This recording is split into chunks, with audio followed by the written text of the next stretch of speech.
Howdy, everybody. Welcome to the Chris Salcedo Show here on Newsmax TV. Now, as we and other responsible information sources have been telling you, with Joe Biden's takeover of the Oval Office, our nation and our world is less safe. The minute the grown-ups left the White House, the powder keg that is the Middle East has erupted into all-out war. The enemies of freedom are on the march, sensing a small window to defeat defenders of liberty, as America's leadership is literally asleep at the wheel. Socialist-Democrats, good for only a knife in the back. A simple truth in tonight's preamble. Joe Biden made clear to Israel's prime minister that he and the squad expect Israel to dial back their retaliation against the terrorists in Hamas who control the Palestinian territory. Israel retaliated with appropriate and overwhelming force after Hamas launched unrelenting and indiscriminate attacks on civilians in Israel.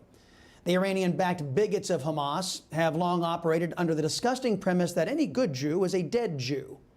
That's why the terrorists bomb any Jew they can find, men, women, and children. Now, any sane person must sympathize with our allies in Israel having to face such a bloodthirsty and sadistic enemy. Yet Joe Biden, Senator Bernie Sanders, Alexandria Ocasio-Cortez, Rashida M.F. Tlaib, and others in the Democrat Socialist Party, they are buying what Hamas and Iran are selling: hate. So Biden laid down the marker, expecting Israel to de-escalate so that the anti-Semites in his political party would be appeased. Now, to his credit, Israeli Prime Minister Benjamin Netanyahu brushed off President Biden's call for a significant de-escalation. I imagine Netanyahu had a two-step calculation in making his decision. Number one, Bibi has an obligation to defend and protect his people, not to cow to anti-Semitic socialists in the Democrat Party. His second calculation may have followed this path. Bibi knows that Biden doesn't give a damn about protecting American lives, as evidenced by his open border policies, his caving to China and to Russia, and his catastrophic economic policies that are harming the poorest among us in the United States. In short, why would Netanyahu sacrifice the safety of his people based on the demands from Biden and his party, who don't even care about our people? Biden's political base, BLM devotees, they have also waded into the escalating conflict in Israel and Gaza. You'll never guess which side BLM is coming down on. The leading Black Lives Matter organization declared solidarity with those who lead in the Palestinian territory, Hamas. This makes perfect sense, as radicalized Islamic terrorists use similar tactics to those used by BLM. As rockets rain down on Israel, BLM and their Antifa brethren loot, burn, beat, and kill their way through American streets for over a year now. Both BLM and radicalized Islamic terrorists use threats, fear, and violence to achieve their political goals. Islamic terrorists use corrupted madrasas to teach hate to their young people. As this political cartoon from AF Bronco illustrates, BLM, through elected Socialist-Democrats and through the corrupt government-run education system, teach American kids racism against whites and the virtues of reading, writing, and rioting. I mentioned Russia a moment ago.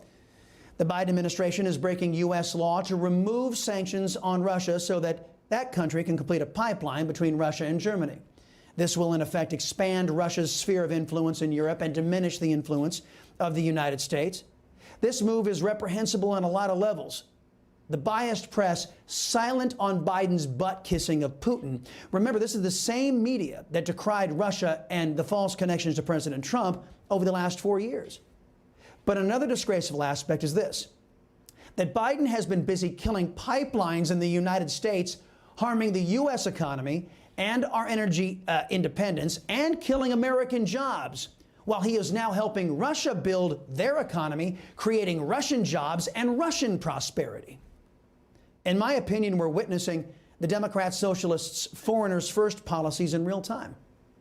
Now, many of you out there might be asking, where is the moderate that Joe Biden claimed to be when he was campaigning? Some of you Democrats out there must be saying, gee, how can Joe be allowing all this to happen?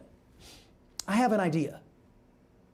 Visit vaccines.gov, vaccines.com, or text your zip code to. So we're going to be sending it to folks once the FDA has reviewed this and said it's safe. This is all the AstraZeneca vaccine produced in the United States, all of it. You think that sputtering fool is able or willing to stand against Pelosi, Schumer, AOC, Tlaib, and other hate-filled extremists in that political party? No, my friends. Joe Biden has other more important things on his plate. I can only assume that you will enjoy educating your family about how the Coast Guard is, quote, the hard nucleus around the Navy forms in times of war. You're a really dull class. I mean, come on, man. Is the sun getting to you? I would think you'd have an opportunity when I say that about the Navy to clap, but being here together. It's much more important that cadets in the Coast Guard applaud a line that Biden ripped off from Dick Cheney rather than Biden paying attention to protecting American lives and the lives of our allies. Now, whoever's making policy at the White House, because it's clearly not Joe Biden, we don't know their name, but we do know their agenda. Ripping down Western civilization and replacing it with a dark and oppressive future. Anti-American socialists have claimed that systemic racism, which doesn't exist in America, is the biggest threat to the United States. Senator Rick Scott of Florida has successfully identified the real threat to the United States. The phrase that best describes the Biden Democrat agenda is systemic socialism. You know, other than Bernie Sanders and AOC, they don't like to talk about socialism because they know the American public is completely against socialism. Systemic socialism, courtesy of the Socialist-Democrats. That's our biggest threat. Our allies get it. When is all of America going to get it? Let's hope it's soon, because if they don't, it may be too late to save this republic.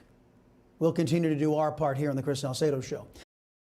Hey, I'm Rob Finnerty. Thanks for watching. If you enjoyed this video, please join the conversation in the comments below. Don't forget to subscribe, too. Hit the bell icon to be alerted to breaking news. And remember, there's a whole lot more on Newsmax TV, America's fastest growing cable news network. Newsmax TV, we're real news for real people.